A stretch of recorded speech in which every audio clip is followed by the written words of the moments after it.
కరుణాతర జ్ఞాతాక్షి. అంటే ఏంటంటే కరుణపూర్వకమైన అక్షి అంటే మన కళ్ళు కల దేవత అన్నమాట. సో అప్పుడప్పుడు మనము రకరకాలుగా కోపంగా, తాపంగా, రకరకాల వీటికి జెలసీగా రకరకాలు చూస్తుంటారు అందరు మనుషుల యొక్క బుద్ధి. కానీ కరుణతో కూడా చూడడం అనేది అద్భుతమైన విషయం అన్నమాట. ఒకసారి మనం ఒక 10 seconds కరుణతో అలా అందరినీ చూద్దాం, అలా చుట్టుపక్కల కరుణతో మన కళ్ళలో ఒక కరుణ అన్నమాట కనిపించేలా చక్కగా చూద్దాం. 5 4 3 మొహంలో చిరునవ్వు, కళ్ళలో కరుణ.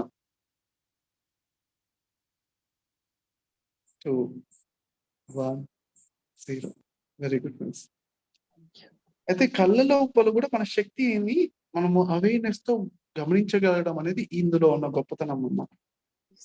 ఓకే, సో అది చాలా అద్భుతమైనది. ఇది నోట్ చేసుకుని మనం జీవితంలో ఇంప్లిమెంట్ చేయడం అనేది, మరి ఇలా 4 రోజు ఇది పెట్టుకోండి. ఓకే, ఫస్ట్ రోజు టైం గురించి కనెక్ట్ అవ్వండి, 2వ రోజు లాస్య ప్రియ డాన్స్ చేస్తుండండి, 3వ రోజు చిరునవ్వుతో ఉండడం ప్రాక్టీస్ చేసి, 4వ రోజు కరుణతో చూడడం అన్ని వైపు. ఓకే, 4వ రోజు అలా చూస్తుండండి.